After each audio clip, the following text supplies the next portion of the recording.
I really was confused that he only played 9 minutes in the second half. I mean, I can maybe understand where JB's coming from if you want to be more offensive, but what was your take with Ausar Thompson's minutes in game one? You got 20 minutes? Let's go. I mean, look, this cannot be a replication of last year, man. We cannot find this cannot happen again. I will pop a blood vessel if this happens again.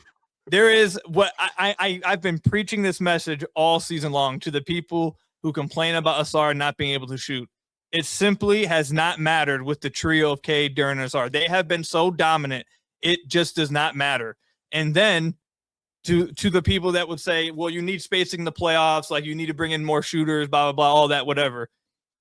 The offense they were, according to net rating, according to offensive rating, defensive rating in the second half, they were 30 points worse with Ausar off the floor and Danis on. 30 points worse on offense, not offense and defense. It's offense. Their offensive rating was 30 points worse without Ausar on the floor. So it doesn't bear out eye test wise. It doesn't bear out analytically. The stats don't match it. We've seen them try to do this, have this excuse of, oh, we're going offense for defense.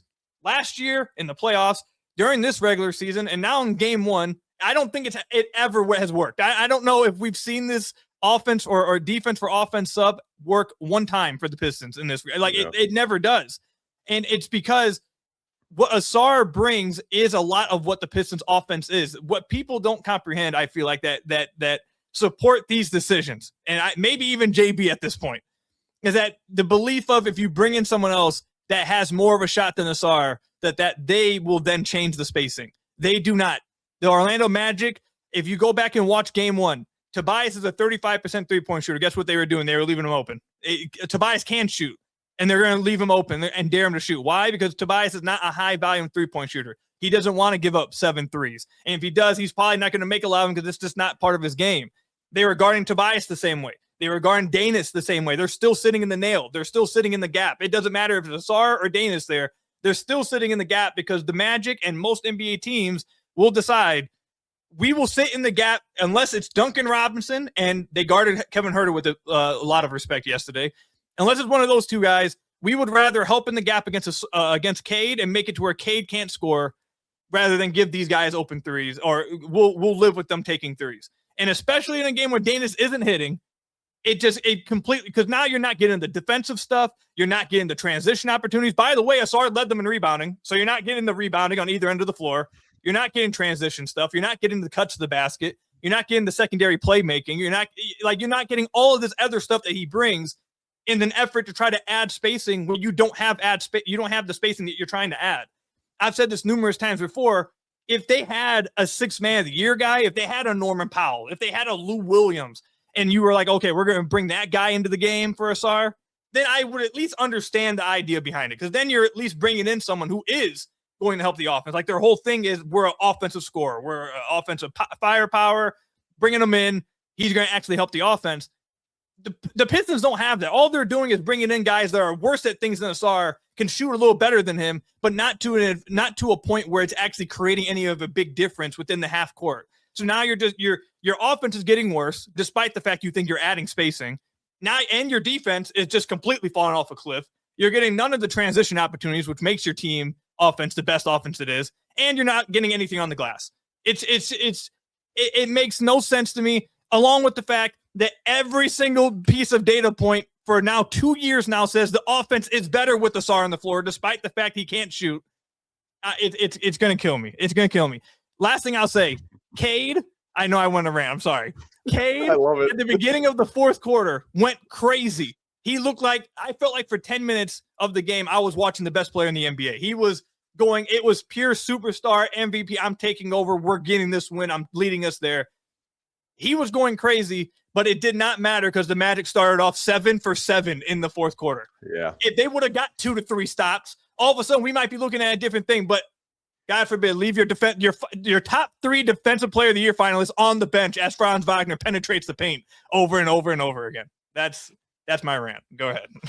No, I'm with you. I would rather lose with Ausar on the court than watch him rot on the bench. Yeah. Like, I think so many people are just so fixated on his lack of a jump shot right now that they think that he's not impactful when, like you said, you can look at the data. The data says that the Pistons are a better basketball team with Ausar Thompson on the court.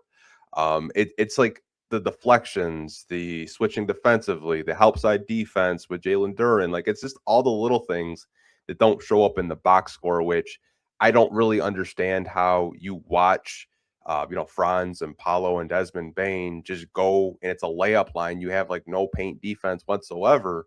I don't understand how you only play him 9 minutes. It made no sense to me whatsoever. Yeah. The other part of it too, that this is probably the biggest point that I really just don't comprehend why JB does this. I really don't. The biggest point of this is that JB, if he does not want to play Ausar Thompson late, which if he doesn't, I think that is absolutely going to kill the Pistons like it did last year against the Knicks. But so be it. If that's what he wants to do, if he doesn't want to trust Ausar late into the fourth quarters, if that is the reality you're operating in, why is his rotation set into a way that would tell you that that's what they want to do, though?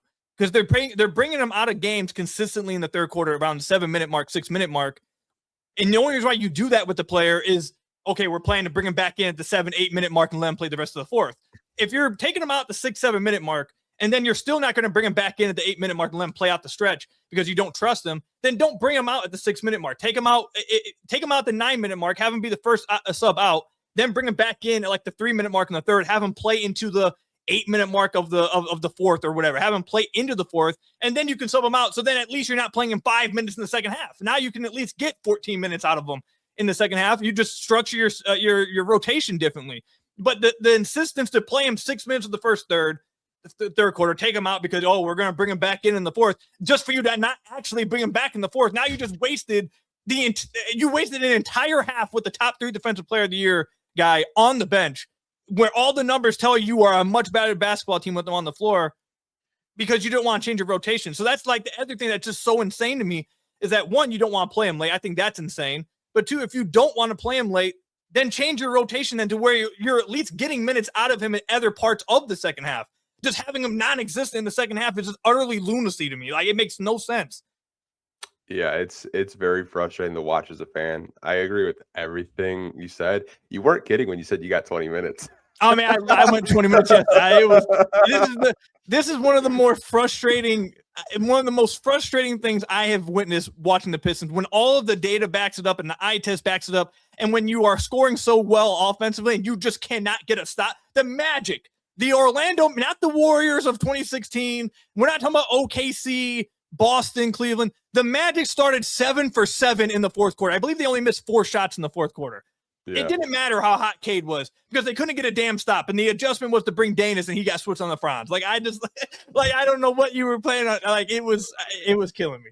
I mean, all you can do is kind of just laugh through the pain, because it's just like, okay, yeah, it's going to be one of those nights where the rotations just make no freaking sense whatsoever.